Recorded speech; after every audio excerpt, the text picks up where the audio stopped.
E aí, tudo bem? Vai um café? Talvez esse tenha sido um dos piores que eu já fiz na minha vida. Virou um chafé, né? Sim. Hoje a gente vai falar sobre a coerência entre o mensageiro e a mensagem, sobretudo nessas vias místicas, sobretudo num caminho sério espiritual, para que você não caia de novo, e de novo, e de novo, e de novo, e de novo em roubadas.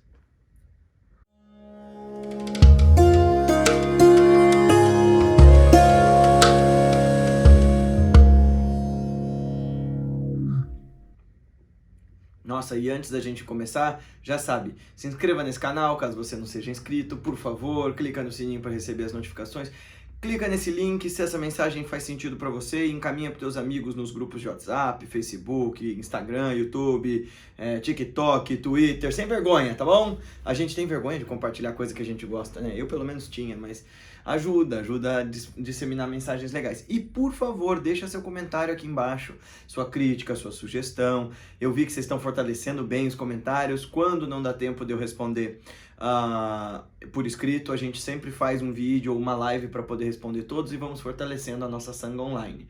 Antes da gente começar com o vídeo, eu tenho que comentar que realmente virou um chafé. E se eu colocasse mais pó e recuasse ele de novo? O que você acha dessa ideia? O que vocês acham dessa ideia? Deixa aí nos comentários. Receita de recafé. Ah, que beleza! E eu não pus o microfone, o som deve estar maravilhoso. Mas tudo bem, sigamos.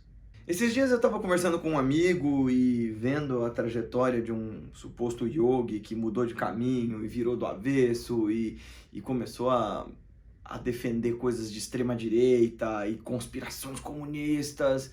E eu comecei a achar muito estranho, porque se você é um yogi mesmo, não como eu, ou você é um yogi com um Y maiúsculo, daqueles que foi aprender com os grandes mestres, se você volta para o mundo da praxis, você não vai querer se envolver tanto assim com as coisas do mundo. Eu tenho como grande exemplo de um yogi do mundo sem ser do mundo, o maior deles, na minha opinião, o Yogiraj da nossa era. Põe a foto aqui, por favor, Baba Lahiri Mahashaya. E Baba Lahiri Mahashaya, embora tenha saído da Sangha de Mahamuni Babaji Maharaj e voltado para a vida familiar e tal, ele vivia a maior parte do tempo com a consciência dele imersa em bhava, imersa em estado de beatitude espiritual e tal. Tem até uma história, não sei se eu já te contei, Paty, que uma vez ele foi no banco para receber o salário dele, ele sentou na poltrona lá do banco, passou a vez dele, passou a vez de todo mundo, o cara entrou em samadhi, passou a tarde inteira no banco e o cara do banco sabia que ele era um yogi e falou, não mexe nele. O banco tinha que fechar e ele tava ali em êxtase com o olho sem piscar e ninguém sabia o que fazer com ele. Horas e horas. Horas e horas, tipo, da manhã até a noite. Aí a família dele foi buscar ele lá. Nossa. Esse era Lahiri Baba, ele vivia no mundo, era super competente no trabalho dele, mas ele estava imerso em outra coisa. Então, se uma pessoa se diz espiritual,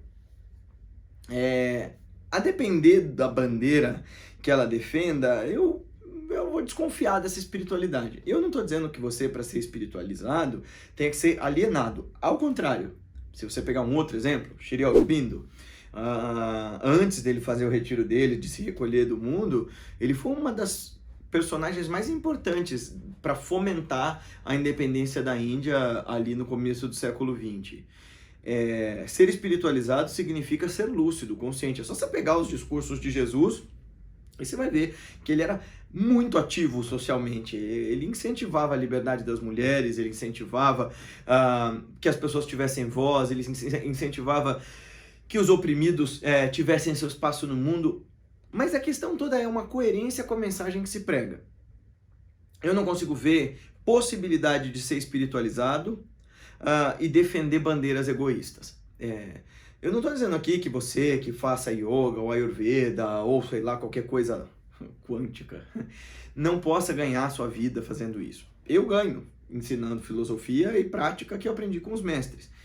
A questão toda é o discurso, a bandeira que você defende em meio a essa mensagem. Nesse sentido, eu quero dizer para você, e eu não estou cagando regra aqui não, eu estou dizendo uma coisa que eu acredito mesmo, que me pegou. Me pegou porque quando eu fui questionar sobre essa caminhada desse suposto yogi, A pessoa me disse assim, não, mas ele me falou, porque o cara sabia que a mensagem dele era incoerente, e ele disse para a pessoa assim, Paty, que ele deveria saber separar o mensageiro da mensagem, e que ele agia dessa forma escroque para afastar os incautos, aqueles que não mereciam o ensinamento. É uma excelente propaganda essa, né? Porque aí você justifica qualquer coisa. Em nome desse tipo de absurdo, gente como o Sogyal Rinpoche, que foi considerado um grande mestre, abusou de dezenas de moças inocentes. Dezenas e dezenas e dezenas. E embora o livro dele seja excelente, como que é o nome? Deve estar até aqui, não? O livro tibetano do Viver e Morrer. O livro dele é excelente. É tão cretino o cara que inclusive descobriu-se que há trechos desse livro que ele nunca nem escreveu, foram os discípulos, ele só chupinhou. Como é que você separa o mensageiro da mensagem? Porque isso aqui não é pizza, não é pastel e não é matemática. Você concorda? Sim. A gente estava falando sobre isso antes de eu começar a gravar esse vídeo, porque me chocou muito, assim. Quando a gente fala de um conhecimento espiritual, quando a gente fala de yoga, Vedanta, Sankhya, taoísmo, Kabbalah, quando a espiritualidade é consistente e verdadeira, ela pretende modificar a maneira como você vê e lida com o mundo. E isso, geralmente para melhor. Não há como se supor que uma técnica, discutivelmente, né, discutível no sentido bom, consideravelmente científica no termo empírico da coisa, porque tem um método rigoroso de fazer. Não tem como discutir que uma técnica desenvolvida para nos livrar do sofrimento a partir de um despertar e expansão da consciência, que uma técnica que desenvolve as nossas qualidades e as nossas virtudes, e que, como por exemplo no caso do yoga, pressupõe um desenvolvimento ético antes de um desenvolvimento técnico e mental, não tem como você dizer que você é representante desse ensinamento e você não tenha sido tocado por ele. Porque senão, você é, como diz um amigo nosso, é um eunuco de harém. Sabe o que é o eunuco, né? O eunuco eram aqueles guardas das cortesãs do imperador que eram emasculados. Palmas para o uso da palavra emasculado. E eles ficavam para guardar as concubinas. Então diz assim, quando você diz que a pessoa é super teórica, ela é o eunuco de harém. Ela fica ali o dia inteiro, ela sabe tudo como fazer, conhece todas as posições do Kama Sutra, mas não tem como fazer. Isso não se aplica ao caminho da transformação da consciência. E o que eu mais vejo, nossa, gente, o que eu mais vejo agora aqui, espiritualidade e meditação virou commodity, né? Virou um ultra produto, são essas redes do retroalimento do auto-engano. E até por sugestão de um de vocês aqui nos comentários, e da nossa parceira e a publicadora das mídias e uma das cabeças da Self Revolution junto conosco, a Denise. Eu fui ouvir um podcast que eu já ouvia, que é o da Eliana Roxo, ela comentando sobre o jovem místico, e eu até achei um pouco triste o uso da palavra místico, porque a palavra místico eu falei, né? Eu sempre explico isso nos cursos. Místico vem do grego mystis, da mesma raiz de mistério, quer dizer, de olhos fechados. Mas não é de olhos fechados porque você está cego, é aquilo que foge aos sentidos ordinários. A experiência mística, portanto, é a experiência direta, sem intermediários entre você e o sagrado. É algo para ser feito de maneira muito íntima, muito cálida, muito gentil. Gentil no sentido de um processo de autocuidado, mas ela é arrasadora também. E no podcast eles falam, né, desse jovem místico, de como é triste nessa era pós-moderna e pós-liberal e neoliberal e tal, como é triste você ver essas pessoas querendo justificar as misérias do mundo e as maldades dos outros e a ganância dos outros com causas quânticas e astrais e astrológicas. Quer dizer, todos esses grandes mestres, até onde eu vi, eram muito pragmáticos. Shiroku Teshwar-ji, nem se fale, ele era uma pessoa absolutamente racional, ele tendia muito mais ao pensamento científico do que ao pensamento religioso. Primeira vez que ele encontrou, quem nunca soube dessas histórias, leia a autobiografia de um yogi, a primeira vez que ele encontra com o paranguru dele, ele tava puto da vida porque ele tava no Kumbamela e só viu um monte de gente alienada. Então, a minha experiência com grandes yogis eles participam do mundo, mas de maneira ativa e lúcida e consciente. E eles defendem a bandeira certa. Ai, Guilherme, mas como defender a bandeira certa quando existem tantas bandeiras e tantas ideias e tantas contradições? Bom, vamos estabelecer alguns princípios aqui, já que num dos nossos outros vídeos eu falei sobre desenvolvimento ético. Ético é pensar o bem comum. Botar fogo numa floresta para vender soja e gado, e que inclusive não é um tipo de economia inteligente e rentável para o século XXI, é pensar o bem comum? Quando você desapropria os povos nativos das suas terras? Não, não é.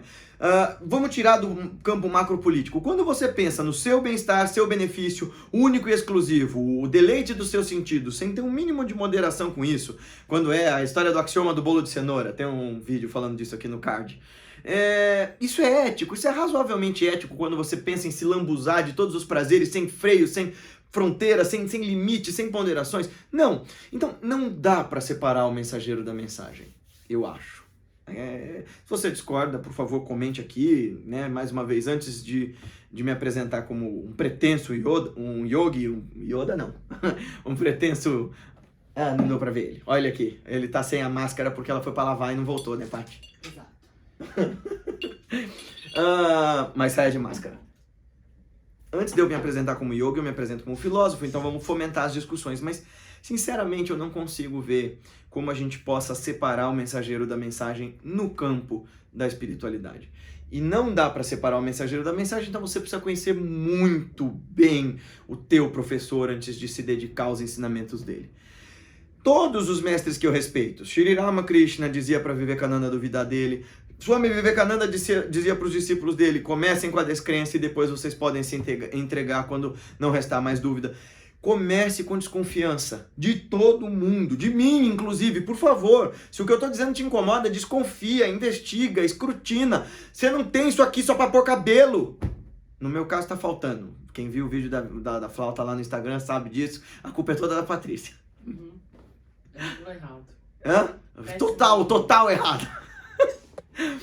Assim, gente, se reserve o direito de se proteger da maldade humana. Porque ela existe, ela está em você também. Ela existe em você. Considerá-la como parte integral, pelo menos nesse momento da tua vida, como parte integral de si, é uma forma de se proteger e proteger os outros.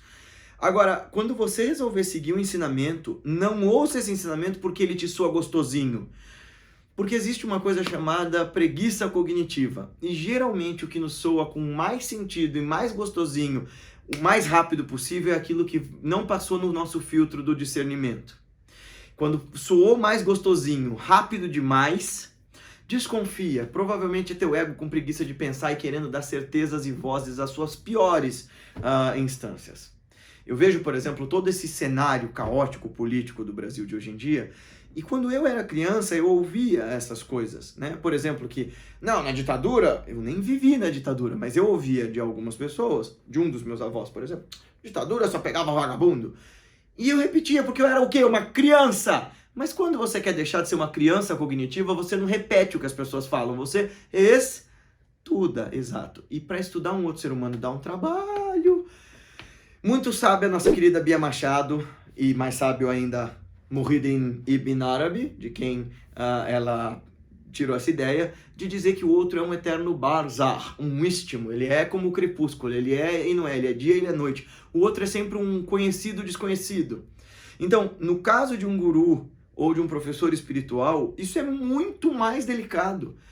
A gente teve a sorte, né, Paty, de achar um professor de uma forma muito especial, né? Mas a gente também caiu na mão de uns charlatas na nossa jornada, né? A Patrícia caiu na mão de um charlata do yogi, malucos. Deixa aí nos comentários quem você acha que seja. Nossa, foi lá, ó, seita. Não, mas ela nunca fez, ela só... Ou não, e agora vocês vão ter que saber. Pior se alguém comentar aqui, né? Sei, Guilherme Romano.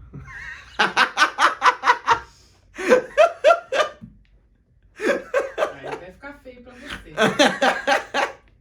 Gente, eu tô brincando bastante porque eu quero falar disso de forma descontraída, mas eu juro pra vocês que eu não consigo ver como separar mensageiro da mensagem.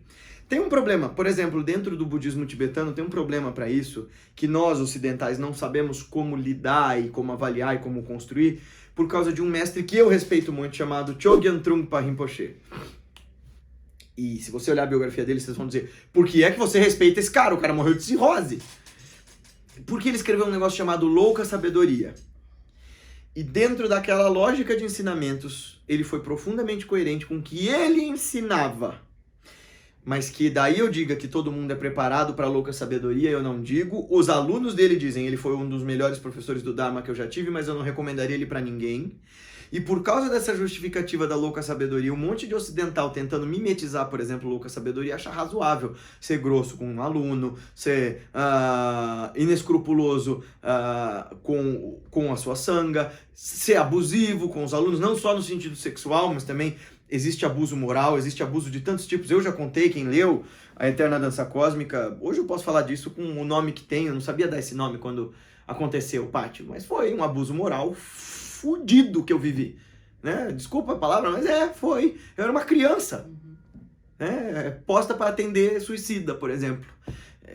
Cuidado, porque inclusive gente muito boa e muito bem intencionada pode fazer caca em nome desse suposto sagrado. Isso nem para falar de esquema de pirâmide, né? Que eu fiquei sabendo por causa do podcast. Olha, Denise, que você me causou. Fui saber lá no podcast do esquema da pirâmide do sagrado feminino. Agora tô mais enojado com espiritualismos do que nunca. Patrícia não tá nem sabendo, já tá até com coceira de pensar.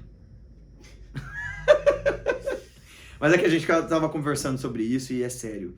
Por favor, olha para a mensagem que está sendo passada. Eu já falei isso uma vez sobre o Osho, né? Eu tenho milhões de senões com o Osho, mas eu não posso tirar do Osho a coerência entre o que ele falava, o que ele fazia e o que ele pensava. Ele não escondia. Ele não fingia que ele era um Messias enviado para purificar os seres humanos. Ele falava exatamente o que ele era. Eu sou o guru dos ricos. Bom, e aí ficava com ele quem quisesse. Que todos nós tenhamos responsabilidade quando nós somos seduzidos por esses tipos de sociopatas. Se o Osho era, não era, não sei, mas que nós temos essa responsabilidade, nós temos. Mas também é muito complicado, porque geralmente todos nós, quando somos fisgados por lugares não bons, ou por pessoas não boas, é porque nós estamos frágeis emocionalmente. E por isso o último aviso desse vídeo randômico, essa coxa louca de retalhos, só para falar que você tem que encontrar coerência entre o mensageiro e a mensagem, conheça as suas emoções. Se eu posso te dar uma dica importante estude a estrutura do teu pensamento humano, estude sobre auto-engano, porque o auto-engano é uma faculdade cognitiva constitutiva tua. Não tem o que você fazer, você vai se pegar se auto-enganando em vários momentos da sua vida. E sempre quando a gente sai do auto-engano, é igual quando a gente se apaixona por aquela pessoa que não valia nem um pouco a pena, e depois você olha pra trás e fala, nossa, meu Deus, o que eu tava enxergando aí, qual que era o meu problema? A mesma coisa acontece nessas outras situações, quando a gente é enganado e se permite tornar-se vítima de pessoas não boas. Por favor, antes de se entregar um caminho, estude-o com muita desconfiança e a fundo. Não vá atrás de verdades confortáveis, especialmente porque espiritualidade de verdade, espiritualidade transformadora, dói, demora e dá trabalho. Ela te vira do avesso, mas não te tornando miserável por dentro. Ela te vira do avesso te mostrando as tuas insuficiências. Toma cuidado, por favor. Calma. Antes da gente terminar esse vídeo, por favor. Dá uma olhada na nossa campanha do Catarse, por favor. Dá uma olhada, o link está aqui ou está aqui embaixo. Se você acredita nesse trabalho, se você apoia esse trabalho, além de olhar as campanhas de financiamento coletivo contínuo que a gente vai disponibilizar para poder bancar a edição e a aquisição de novos materiais para esses vídeos, que de fato a gente não tira o sustento daqui, dá para vocês verem, vocês não fazem ideia de como é esse lance do YouTube, existe uma campanha rolando no Catarse para publicação do novo livro, um romance, falando dos caminhos espirituais da Índia e tudo mais, e para bancar também, para ajudar a financiar uma pós-graduação no Albert Einstein, do Cultivating Emotional Balance, e que vai mudar o status da revolução de si, a consistência das suas ideias. Então vai ser muito importante para nós todos que eu faça esse curso. Então vou agradecer demais se você puder contribuir com a gente, e tem várias recompensas para quem puder nos ajudar. Muito grato por toda a ajuda e pela atenção. Gostou desse vídeo? Então não esquece de dar seu joinha, se inscrever no canal, compartilhar com seus amigos, nas suas redes sociais todas. E não se esquece de assistir os outros vídeos que estão aqui no canal. Tem um monte de coisa legal para você assistir e coisas que fazem bem e fazem a gente conseguir refletir e realizar em nós, dia a dia, a nossa revolução de si. Até a próxima!